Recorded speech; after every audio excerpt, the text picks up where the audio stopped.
روز پنجشنبه بعد ملاقات با президенти ترکیه رجب طیب اردوغان در شهر انقره ولادیمیر پوتین президенти روسیه گفت که تمام شرایط برای ختم جنگ داخلی در سوریه فراهم آورده شده است. به قول رهبری روسیه، مسکو، انقره و تهران در تنظیم منطقه‌های بدون تنش همکاری دارند.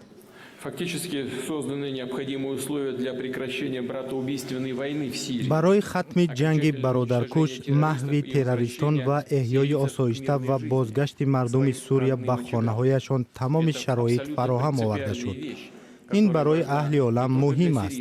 ما شرایط بازگشت فراریان را فراهم می‌آوریم. رهبری روسیه تصدیق کرد که با همتای ترکیه‌اش نظرخواهی در مورد استقلال کردستان از عراق را بحث کرده است.